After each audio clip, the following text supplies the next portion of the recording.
Okay, my name is Jenny McMaster. I'm here at the Cross Pollination exhibit at Fleurbain. I'm just going to talk a little bit about my works.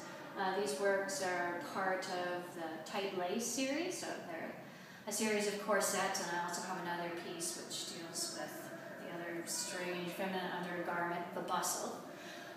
So these works incorporate stitch work and encaustics.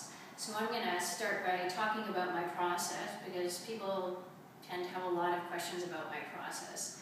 So what I do is I start off by drawing an image, and then I usually trace it onto a sheet of kind of a thin handmade paper, and then I hand sew it. So that process kind of takes a long time. I first started working with sewing to create lines when I did an artist bookmaking course, and someone was saying how there was an artist who wanted to create lines like in lined paper. So he sewed the lines and then treated the paper with wax. And what paper by itself treated with wax becomes transparent, and you can like lay it on like brightly colored paper, and you can have lines underneath it, or colors underneath it, and to kind of create this drawings with multiple layers. And I got very interested in that. But I also wanted to do pieces which were kind of had more of a permanence to them, so I got into kind of full-scale encaustic collage. So yeah, what's happened here is I sewed some images onto paper, and with different colors of thread. And there's actually two layers here. There's a layer in back. The straight lines are done on machine, the lines that are coming off of the boning on the corset, and then there's another sheet of paper on top which has the darker and curved lines. And then I work on top with encaustics. So for those of you who are unfamiliar with encaustics, what it is melted wax. In my case, it's melted beeswax. And then I add oil paint for the color. You can add raw paint as well, raw pigment as well. But I use oil paint. It's a little easier. You melt it in an electric skillet, and you add just a little bit of oil paint for the color. So the lines are thread and the colors are wax. So how this kind of process got it started was I did a series called Between the Lines, and it was other kinds of clothing. And I guess what got me started on this kind of theme of subject matter of lines and clothing is Betty Goodwin's prints. She did images of her father's vests, and what she would do is her father, who was a vest maker, she would take vests and press them into a soft ground and put it through a printing press. And so there's this ghost image left over on the ground, and then she would create prints with it. And so she was really interested in kind of the lines of the vest, kind of as a history of her father, and a history of his business. And with her tarps, it's kind of the same thing. It's just those creases and lines are just kind of this rich recording of history. And so I was drawn to this way of communicating, drawn to this idea. And also just because I love contour drawing. It was my favorite thing when I was in art school. And just kind of following the creases down a pant leg. Or a sleeve, and it's like following the lines on a map or a palm reading. Just the love of that detail, the love of the sinuous curving lines. I can't get enough of it. One of my favorite things.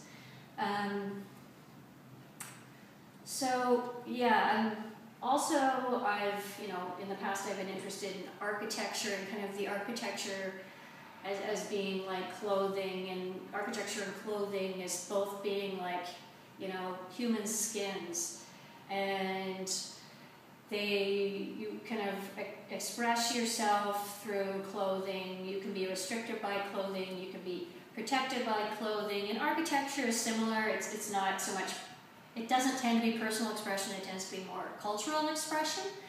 But there's there's both, it can act as a means of expression, protection, or restriction.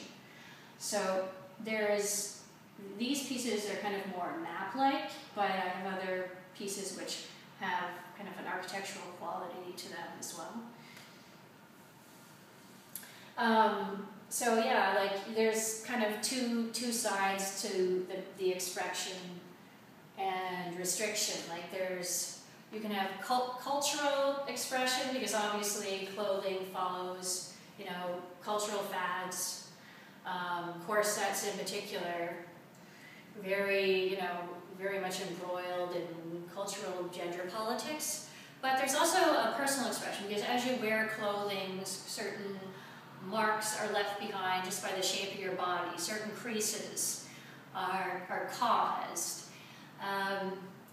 One of the most kind of poignant examples of this is when I was down in the States for school, there was an artist called Yardumian Hurst, and he recently died of cancer, and we had a lot of his old paint shirts, but on his paint shirts, around the area of his stomach, there was this place where he had scratched himself from where the cancer was, and there was this worn area on each of the shirts left over from that.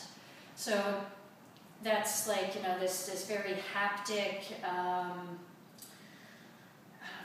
don't want to say touchy-feely, but like that's an example of kind of somebody's history being left behind on clothing. So just the fact that clothing is so close to your body, so close to you, it has this very strong personal quality to it, and I think that's what draws me to it so much.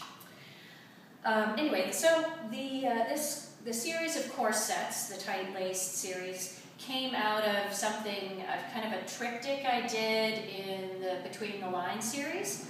There was an office, which was about restriction. There was an office shirt, which had, the pinstripes on it, and the pinstripes became like, bars on a cage. And there was a straitjacket, which is, very obviously about restriction. What's sane, what's not sane, how does society expect us to behave?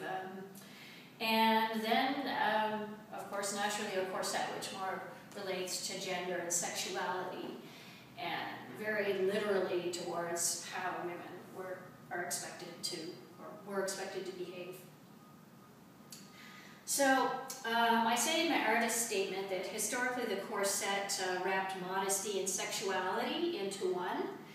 And so if you were a well-behaved, refined, classy woman, you wore a corset. You couldn't get any ideas about exerting yourself, because it just kind of wasn't possible. Women were fainters, and you had to have smelling salts. Why? Because you couldn't breathe. Your ribs were kind of pushed together, your body was altered. It was considered good for your posture, part of a good upbringing to put a child in a corset, which seems, very, very strange to us. However, at the same time, doctors condemned corsets, or at least the practice of tight lacing, and they said, no, this is bad for women's health, it's bad for your reproductive organs, it's bad for your unborn child if you wear one when you're pregnant, and women did. Members of the church condemned corsets. It was considered unnatural, but also because they knew that the corset was also about, sexuality and vanity. There was another side to it. So getting yourself down to a 20-inch waist was very sexy. It gave you this hourglass figure, And there's also like a sadomasochistic thrill to it. Political cartoons illustrate this. There's an image of, the woman leaning over the man's pulling the cords on the corset, very tightly, and so that was there as well. So you had like this ideas of kind of modesty and propriety, but at the same time there was this like sexuality to it, all wrapped up into it at the same time. And today, you could say like, well, isn't this in the past, But I was doing research, I did some research online, mostly to kind of define images at first when I was looking for, visuals to create corsets. But what I noticed is there's, by and large, two categories on the internet when you're looking for corsets. One that talks about history, medical issues, you know, feminist criticism, and the other ones relate to fashion and or S&M. So the tension still exists. There's, you know, both of them, you know, kind of in that more liberal end of things, you know. So these days it's more acceptable to have your hair down and less sex at the office, and you're not considered repressed by most people if you wear heels. But, you know, at the same time you have to be prepared to be looked at, to be prepared for, you know, certain kinds of remarks or attention. Hopefully not so much at the office, but out in the world. You have your expression of your sexuality and how you feel about yourself, but there's also, you know, you're being looked at the same time. So these pieces here are kind of, on this wall here, are kind of celebratory of kind of sexual expression. You know, this one in particular, the corset's kind of dancing and bouncing, and but at the same time they're on strings. So there's, you know, they're very active and the colors are hot and exciting. But at the same time, there's this feeling of being held down by the strings. So there's that paradoxical tension.